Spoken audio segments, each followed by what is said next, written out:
অসমৰ যুৱকক যেহেতু অৰুণাচল প্ৰদেশৰ নিঃসংগভাৱে হত্যা কৰাক লৈ উত্তেজিত হৈ পৰিছে। অসমৰ যুৱকক অৰুণাচল প্ৰদেশৰ ৰয়িঙত যেহেতু হত্যা কৰা হৈছে, গুলীয়া হত্যা কৰাক লৈ উত্তপ্ত পৰিস্থিতিৰ সৃষ্টি হৈছে। চিলাপথাৰত DMPKৰ উদ্যোগত ইয়াতে ৰাষ্ট্ৰীয় ঘাইপথ অৱৰোধ কৰা হৈছে। এনেদৰে ৰাজপথত ওলাই আহি প্ৰতিবাদ কৰা দেখা গৈছে। যিহেতু অৰুণাচল প্ৰদেশত অসমৰ যুৱক যিহেতু তাতেই তাতে কৰ্মৰত আছিল, যিহেতু তাতে কাম কৰি থকা অৱস্থাত যিজন যুৱকক নিঃসংগভাৱে হত্যা কৰা হৈছে, গুলীয়া হত্যা কৰা হৈছে, তাৰ পিছতে উত্তপ্ত পৰিস্থিতিৰ সৃষ্টি হৈছে। আৰু কিছুদিনৰ পূৰ্বে যিহেতু প্ৰভাস দলে নামৰ এজন যুৱকক হত্যা কৰা হৈছিল, আৰু তাৰ পিছতেই 13 জুলাইত যিহেতু অৰুণাচলৰ ৰয়িঙত শংকৰ পেগু নামৰ যুৱক এজনক হত্যা কৰাক লৈ গুলীয়া হত্যা কৰাৰ পিছত DMPK উত্তেজিত হৈ পৰিছে। ৰাজপথ অৱৰোধ কৰা দেখা গৈছে। আমি এতিয়া কথা পাতিম, এই দৃশ্যখিনি পোনে পোনে দেখুৱাম আৰু কিছুমান পিছত কথা পাতিব যত্ন কৰিম।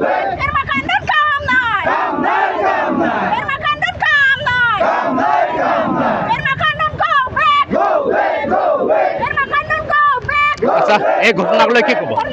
এই ঘটনাৰ বিষয়ে আমি অৰুণাচল গভৰ্ণমেণ্টক আমি প্ৰথমে গৰিহণা দিছোঁ। কাৰণ এতিয়াৰ ঘটনাই নহয়, আগৰ পৰা অসমৰ যুৱকে অৰুণাচলত কাম কৰিবলৈ গ'লে তাত মাৰধৰ কৰে, মাৰপিট কৰে, ড্ৰাইভাৰসকলক গাড়ীৰ পৰা টানি আনি এনেকৈ মাৰপিট কৰাৰ বহুত উদাহৰণ আছে। কিন্তু সিদিনাখন নাহৰ লগুণত অসমৰ যুৱকীজনে কাম কৰি আছিল, তাত ডিঙিকাৰি হত্যা কৰা হৈছিল। সেই হত্যাকাণ্ডটো মাৰ নাযাওঁতে আকৌ পুনৰবাৰ নামচাই অঞ্চলত অৰুণাচলতে পুনৰবাৰ যোৱাকালি আকৌ অসমৰ মানুহ এজনক গুলীয়াই হত্যা কৰিছে। অৰুণাচল চৰকাৰ কেতিয়াও অসমৰ মানুহক নিৰাপত্তা দিব নোৱাৰে। সেইকাৰণে আমি অৰুণাচল চৰকাৰক, পেমা খাণ্ডু চৰকাৰক আমি প্ৰথমে গৰিহণা দিছোঁ। অৰুণাচলৰ মানুহবিলাকক এৱাৰনেছ কৰাৰ প্ৰয়োজন আছে। আজিও চাওক, নৰপিকাচ বুলি ক'ব লাগিব অৰুণাচল মানুহবিলাকক।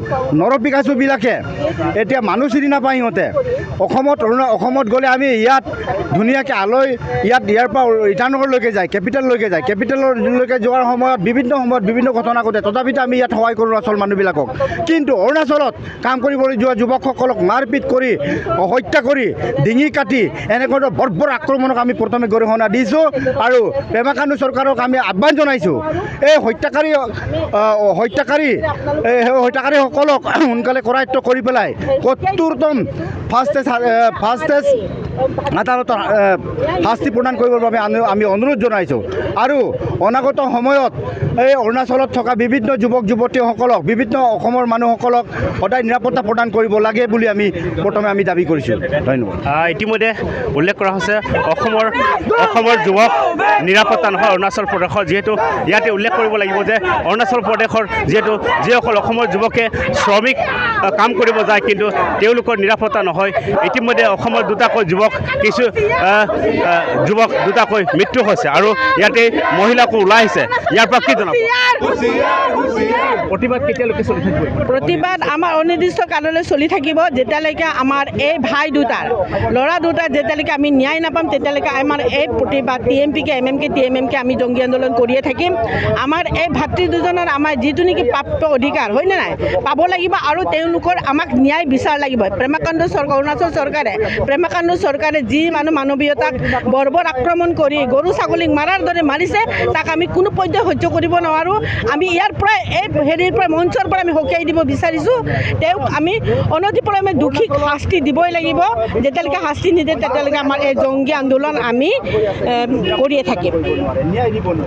এয়া ইতিমধ্যে উল্লেখ কৰা হৈছে যেতিয়ালৈকে এই দুজন যুৱকক হত্যা কৰাক লৈ তেওঁলোকে ন্যায় নাপায় তেতিয়ালৈকে এই প্ৰতিবাদ অব্যাহত থাকিব বুলি উল্লেখ কৰা হৈছে, উল্লেখ কৰা দেখা গৈছে। আৰু ক'ব লাগিব যে অৰুণাচল প্ৰদেশৰ দুজনকৈ যুৱক, অসমৰ দুজনকৈ যুৱক যিহেতু হত্যা কৰা হৈছে, নিঃসংগভাৱে হত্যা কৰা হৈছে।